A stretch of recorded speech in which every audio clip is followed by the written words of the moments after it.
नमस्कार दोस्तों। 19 को आपका एग्ज़ाम है। बहुत सारे बच्चे मुझसे एक सवाल पूछ रहे हैं, सर ऐसा क्या करें कि हम लोग 130 प्लस 135 प्लस क्वेश्चन अटैम्प्ट करके आ पाएँ, क्योंकि अगर क्वेश्चन अटैम्प्ट नहीं करेंगे तो हमारा सिलेक्शन नहीं हो रहा है। तो ऐसी क्या टेक्निक है, ऐसी क्या ट्रिक्स हैं जो आप हमें बताएं सो दैट हम 135 प्लस क्वेश्चन अटैम्प्ट करके आ पाएँ।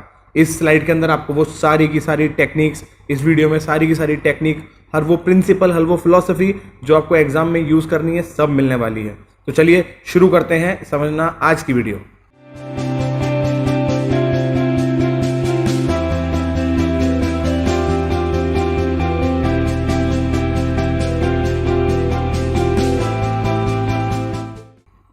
सबसे पहले ये समझना जरूरी है कि हमारा गोल क्या है।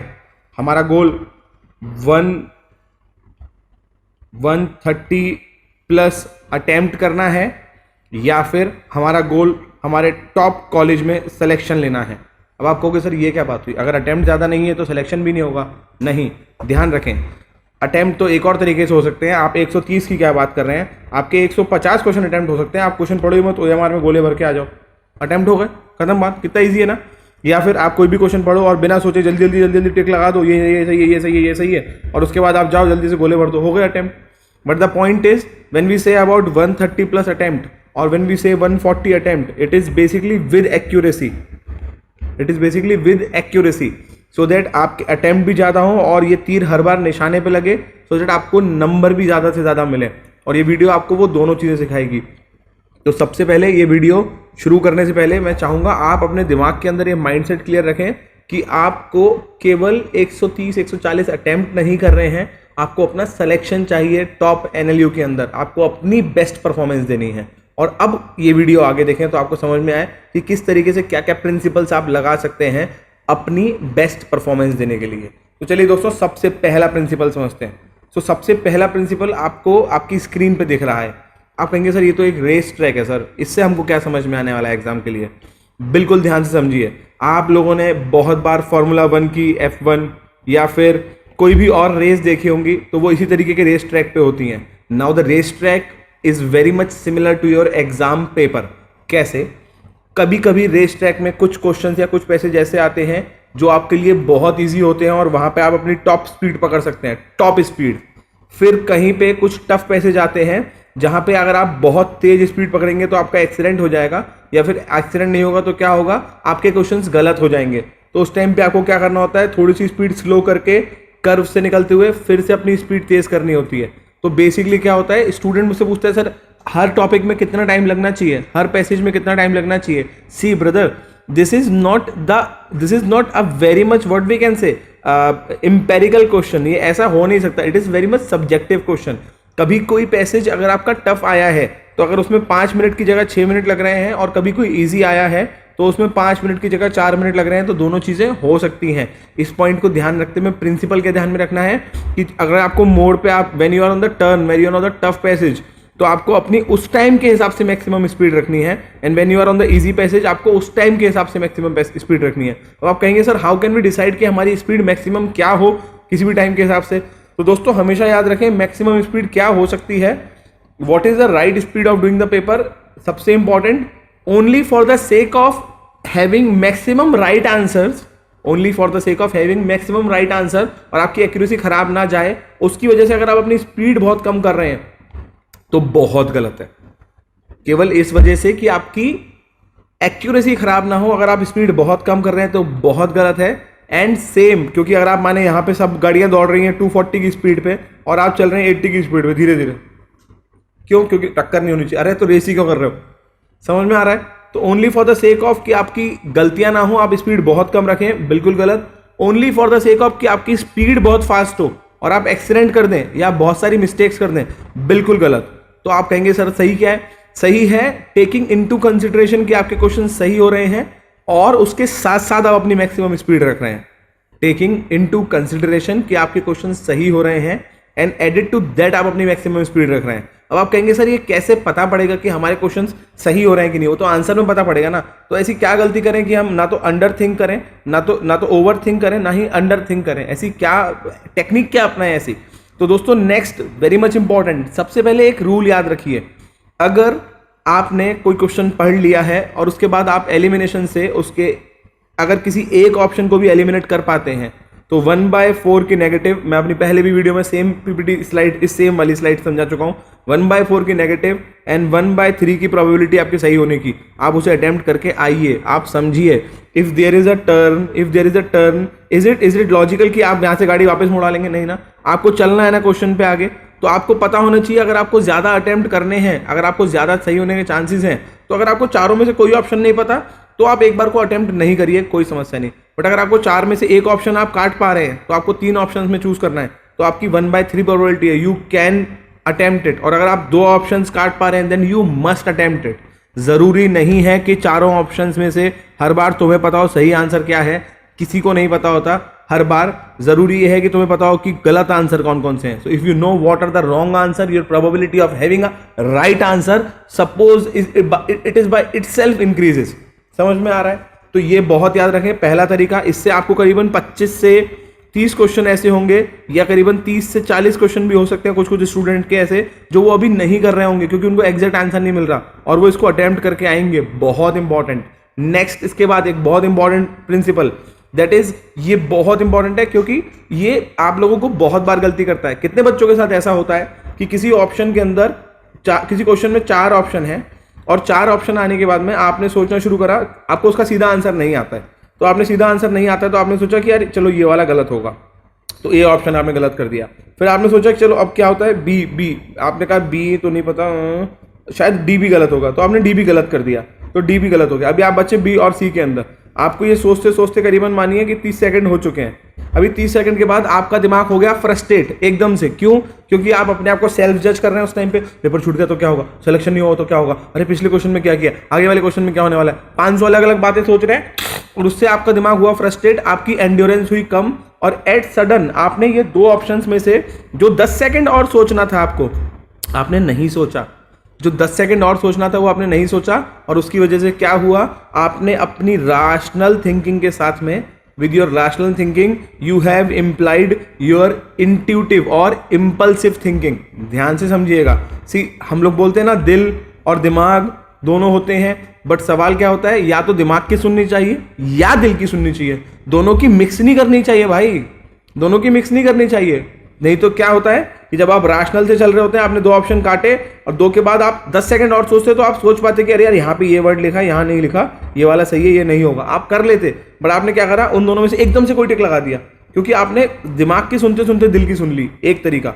दूसरा, कितनी बार आपके साथ होता है जीके में और भी ऑप्शंस में, जहां पे आपको एकदम से पढ़ के समझ में आता है कि यार ये वाला आंसर सही है, ये आंसर सही है। आपको आंसर पता होता है, आप एलिमिनेशन नहीं करते, आपको आंसर पता होता है, बट जैसे ही आप आंसर टिक लगाते हैं अपने दिल की सुन के, एट द सेम टाइम आप उसमें अपना दिमाग लगा देते हैं, और दिमाग लगा के क्या सोचते हैं, यार यही क्यों सही होगा, मैंने इसको टिक क्यों लगाया, ये भी तो हो सकता है, ये भी तो हो सकता है। अरे यार, जब तुम्हारे सबकॉन्शियस, तुम्हारे माइंड ने इतना पुराना याद करके तुम्हें आंसर बता दिया है, तो उसने उसकी प्रोसेसिंग कर ली है, तभी तुमको वो क्लियर सामने आंसर दिख रहा है। अगर दिख रहा है तो टिक लगा के आगे बढ़ो, बाकी दोबारा ओवर थिंकिंग करोगे उसके अंदर तो गलती कर जाओगे। तो ये बहुत इंपॉर्टेंट है दोस्तों, ये साइकोलॉजी का बहुत इंपॉर्टेंट एग्जाम्पल है जो बच्चों के एग्जाम में, लाइफ में यूज होता है। Don't mix your what, mind and heart. अगर आप दिमाग और दिल को मिला देंगे तो गलती हो जाएगी। या तो दिल से ऑप्शन लगाएं या दिमाग से लगाएं, या तो रैशनैलिटी से, या फिर आपको इंट्यूशन आ रही है उस तरीके से। ये बहुत इंपॉर्टेंट है। इसके बाद नेक्स्ट, स्टॉप ओवर थिंकिंग। देखिए, मैं अपने स्टूडेंट्स को बहुत बार बताता हूं कि 2 शब्द उन लोगों को जो एग्जाम में याद रखने होते हैं। पहला वर्ड उनको याद रखना होता है, दैट इज NIKAAL, निकल। आप कहोगे इसका क्या मतलब हुआ? निकल का मतलब होता है कि आपने, जैसे कि मैंने यहां बताया कि आपने ये वाला ऑप्शन सोच लिया कि सही, आपको समझ में आ गया, बट आप इसके बाद क्या कर रहे हो, आप इसके बाद ओवर थिंकिंग कर रहे हो। नहीं, कहीं ये वाला हुआ तो नहीं, अगर ये वाला हुआ तो, अरे ओवर थिंकिंग नहीं करनी है, आपको निकलना है वहां से, क्योंकि आपको आंसर आ गया है। आपने यहां पे सोचा, ये दोनों काट दिए, काटने के बाद आपके 2 बचे, और इसमें से भी आपने एक सोच लिया, और एक सोचने के बाद में फिर आप दोबारा से कर दो, अरे नहीं ये काटा है तो ये सही हुआ, तो नहीं करना है। Don't basically stuck your foot in the sand, don't stuck, you need to win the race. तो स्टॉप ओवर थिंकिंग, और उसके लिए आपको एक वर्ड याद रखना है दोस्तों, ये सब ट्रिगर से होता है। What is mental trigger? वो चीजें जो आपके दिमाग में एकदम से आती हैं और आपको किसी एक्शन के लिए अपने आप automatically what we can say force कर देती है वहां तक जाने के लिए। तो जैसे ही आपके दिमाग में एकदम से आप किसी क्वेश्चन पे अटक रहे हो ना, आपको खुद को समझाना है कि भाई निकल निकल निकल, यहाँ नहीं रुकना, यहाँ नहीं रुकना, ये क्लियर हो चुका है, निकल भाई निकल, इस एटीट्यूड से समझाना है। ओवर थिंकिंग ना करने का दोस्तों कभी भी ये मतलब नहीं होता है कि आप बहुत ज्यादा इलॉजिकली फास्ट जाएंगे। तो याद रखिएगा, इलॉजिकली फास्ट भी नहीं जाना है। व्हेन आई से इलॉजिकली फास्ट, उसका मतलब होता है कि आपने एक ऑप्शन पढ़ा, आपको गलत लगा, इस चीज में से कोई सा भी लगा दिया। आपको इलॉजिकली फास्ट नहीं जाना है। आप समझ रहे हैं ना? किसी भी ऑप्शन को, बच्चे मुझसे बहुत बार कहते हैं सर हम लोग लीगल का पैसेज पढ़ते हैं तो उसके अंदर क्या होता है कि पैसेज पढ़ते हुए हमको एक, अगर हम फास्ट होते हैं तो गलत हो जाते हैं, स्लो होते हैं सही हो जाते हैं, पर स्लो में पेपर नहीं हो रहा। तो उनको बताता हूं हमेशा, see what are the pointers given in a passage, what are the pointers given in a question, और आप उनके हिसाब से उस आंसर को सोचें। So don't be very slow by over thinking, don't be very fast by not even thinking. ये दो गलती नहीं करनी है। और उसके बाद नेक्स्ट आता है दोस्तों, दैट इज, ये दोनों चीजें जैसे ही आपके पास आएंगी, आपके पास डिसीजन मेकिंग की क्वालिटी आएगी। See, a bad decision is way better than no decision. याद रखिएगा। तो पेपर के अंदर आपके पास 120 मिनट्स है दोस्तों, 120 मिनट्स, 150 क्वेश्चंस। आप समझिए, it is the time to decide. जब आप एग्जाम सेंटर में हो, कंफ्यूजन की स्टेट में नहीं जाना है भाई, कंफ्यूजन की स्टेट में बिल्कुल नहीं जाना है। बैठे बैठे डे ड्रीमिंग नहीं करनी है। अगर आ रहा है तो करना है, नहीं आ रहा है तो आगे बढ़ना है। 4 में से 2 ऑप्शन काट पाए हो तो करना है, अगर 4 में से 1 ऑप्शन भी काट पाए हो तो कोशिश करनी है करने की, और आगे बढ़ना है। और बार बार हर क्वेश्चन पे ये नहीं सोचना है कि लौट के आके इसको देख लोगे। लॉजिक लगाओ यार। लीगल का पूरा पैसेज तुमने पढ़ लिया, उसके बाद में क्वेश्चंस कर रहे हो, अब तुम सोचते हो कि नहीं नहीं पैसेज तो पढ़ लिया पर ये टफ लग रहा है, बाद में आऊंगा। अरे बाद में आओगे तो फिर से पैसेज पढ़ना पड़ेगा, क्योंकि तुम्हें याद नहीं रहेगा ऊपर क्या लिखा है। तुमने सीआर का पैसेज पढ़ लिया, क्वेश्चंस कर रहे हो, नहीं नहीं बाद में आऊँ। बाद में कब आओगे? और घर से थोड़ी करके लाना था पेपर, वहीं बैठ के करना है 2 घंटे में। समझ रहे हो ना? थोड़ी ऐसे कि आओ बेटा होमवर्क है, होमवर्क थोड़ी है, वहीं पेपर दे के आना है।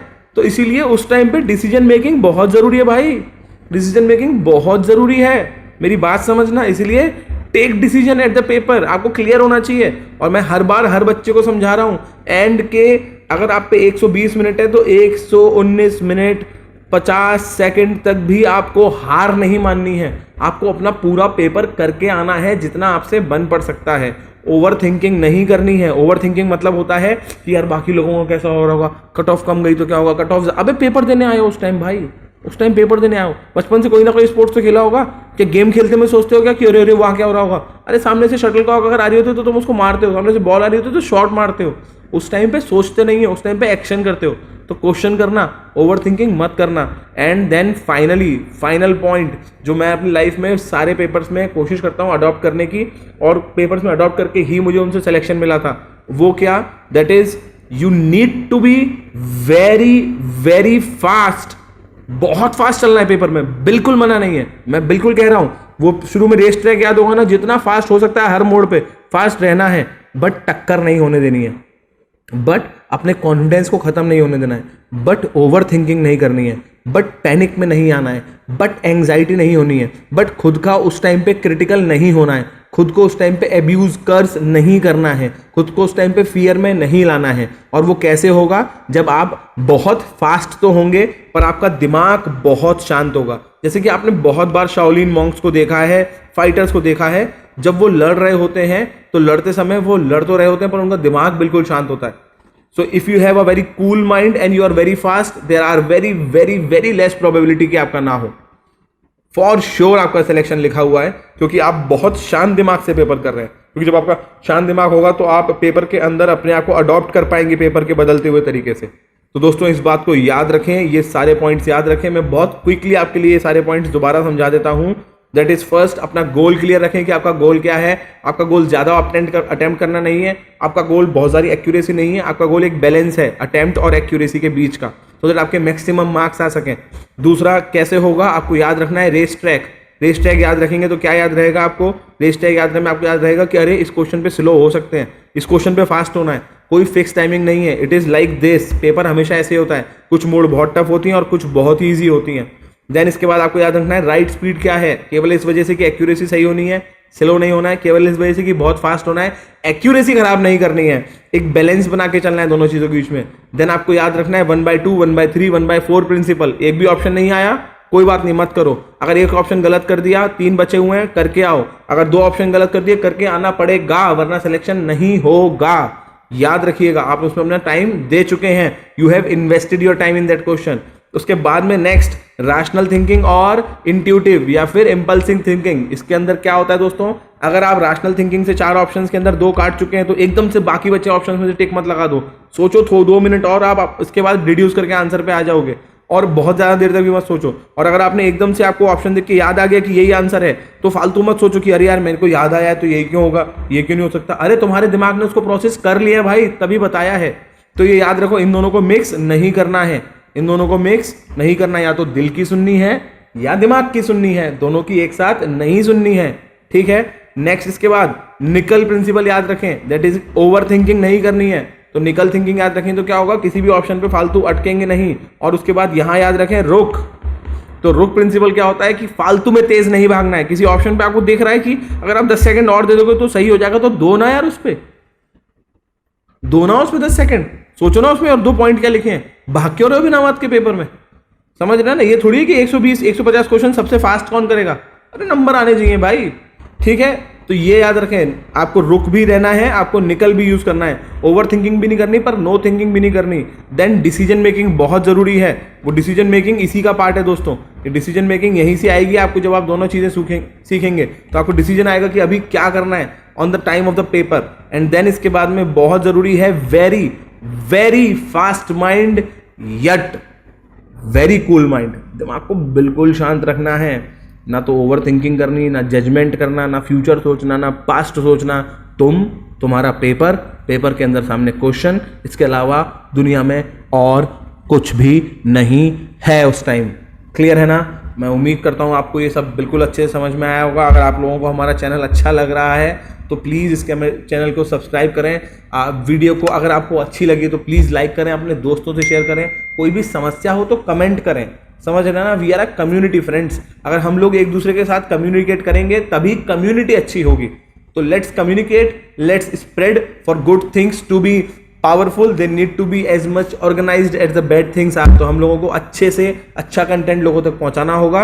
अपना अच्छे से ध्यान रखें, बहुत अच्छे से पढ़ाई कर रहे हैं, इस वीडियो को याद रखें। नमस्कार दोस्तों, जय हिंद।